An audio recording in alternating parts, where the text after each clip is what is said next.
Hey everybody, welcome back to Video Game Mess. So, checking out a fun and exciting video for you guys today, because about a month and a half ago, I talked about SNES FastROM games and just how much they improve some of the Super Nintendo games out there. And everyone in the comments asked, well, Video Game Esoterica, what about the SA1 or Super Accelerator 1 ROM hacks?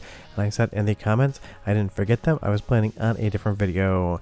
And enough time has gone by now, we can talk about all the SA1 ROMs and just how good of a job they do making some of the slowest Super Nintendo games run at a very playable rate. Before we get too far involved though, do me a huge favor down below, hit like and subscribe and ring that notification bell, definitely helps us out. And if you feel so inclined and want to support the channel, I got a Patreon link down below as well. Now the SA1 chip was definitely a beefier chip that developers could put on the cartridge back in the day. Of course it would definitely cost more money, but this is a higher CPU clock speed, you're getting memory address functionality, you're getting additional arithmetic functions in the chip, you're just getting a faster Super Nintendo. Just think of it as a helper chip on the cartridge, it'll make perfect sense. And just so you know, this is not the Super Effects chip.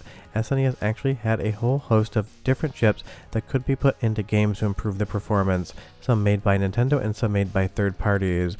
So ROM hackers out there have been going in and basically converting code over to utilize the SA1 chip, whether it's on real hardware or whether it's in software emulation or even Mr. FPGA. And that makes a huge difference, because right now we're playing Contra 3, and I will say, if you've ever played this game in its original version, some of this can absolutely seem like a slideshow. This game slows down more than a turtle on some sort of antidepressant.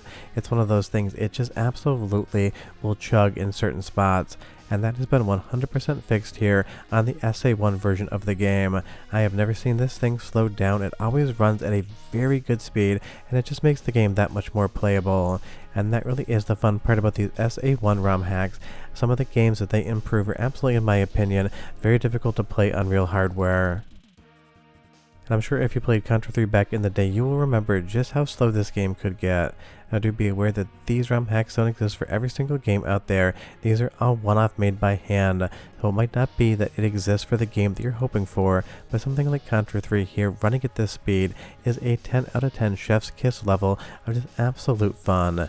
And that really is the great thing, just like the FastROM video. The community out there of fans and devs are just trying to bring a better experience to Super Nintendo fans, because I love Contra 3, but I will say, if I'm going to play this game, it absolutely now has to be the SA1 version of it. Going back to the original just becomes such a hard time.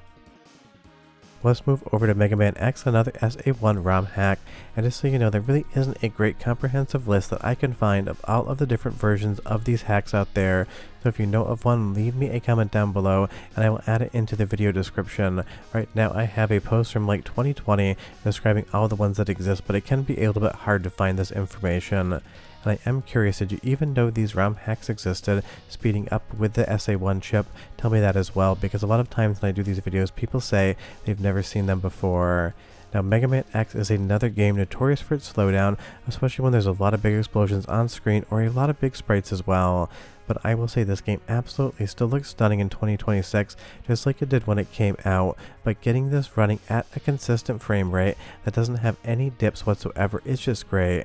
And on the Super Nintendo, when you drop frames, you drop game speed. It's not like suddenly you just have a weird refresh rate, you end up actually playing the game in slow motion. Now some games definitely benefit from that actual slow motion, maybe not so much on Super Nintendo, but give me a cave bullet hell shmup in the arcades, and I never want any of the slowdown ever removed. But for something like an action platformer like Mega Man X, having the slowdown just absolutely bogs down the experience. And you'll see here an area where the game would love to chug, everything is running smooth, including that falling and explosion. The game would basically hit like a third of its speed on a Super Nintendo cartridge. If you want to see direct comparisons between the two, leave me a comment down below, and maybe I'll throw those into the next video, but I like to just talk about the actual technology and show you the footage versus trying to go back and forth. And let's do our first of two soundtracks here, because I always get asked if these speed ups change the music playback speed whatsoever, and they just do not.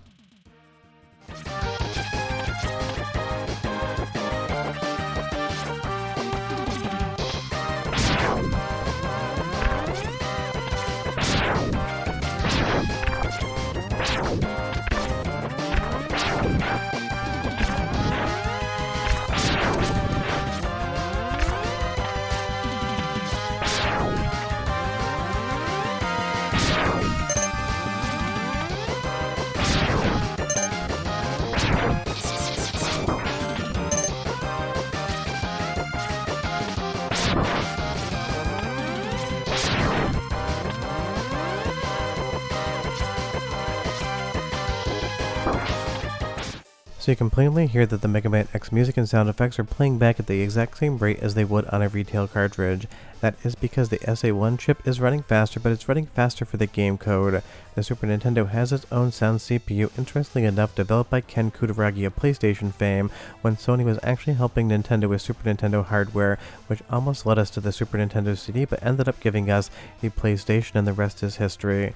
But just be aware that that sound CPU doesn't change its speed whatsoever, because that is not where slowdown in games is coming from. But let's move over to Race Driving, which is basically hard driving on Super Nintendo and actually does feature polygons, and I could generously describe this game as running seconds per frame, not frames per second on real hardware. It is an absolute slideshow, and there's some flipbooks out there that have way smoother animation. And that's not to drag the developers of this game. This was a very advanced arcade game back in the day that got ported home to a bunch of different places, and all of them absolutely struggled to run it. But now Race Driving with the SA1 version of the game runs at an absolutely outstanding frame rate and becomes something that you can play.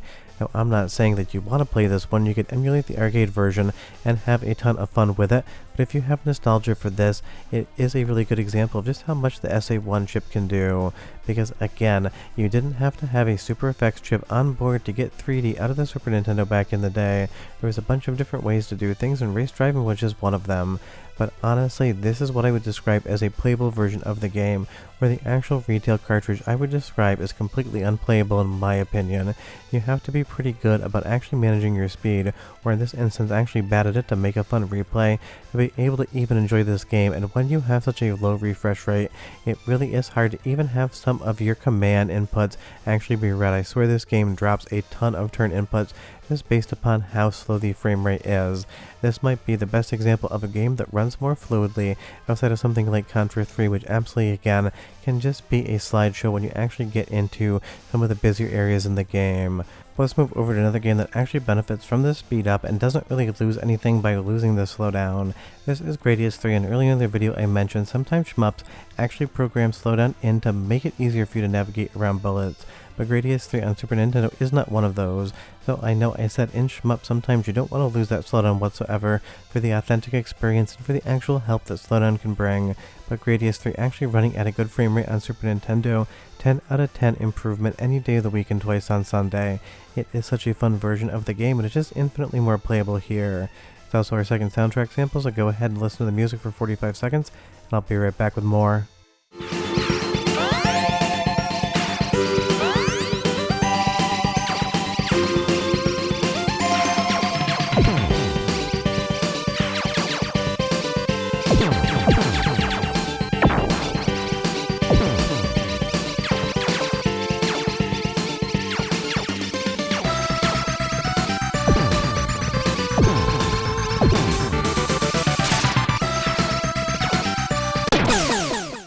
Absolutely incredible soundtrack, and now with a frame rate that I could describe as not sucking ass in the best ways possible.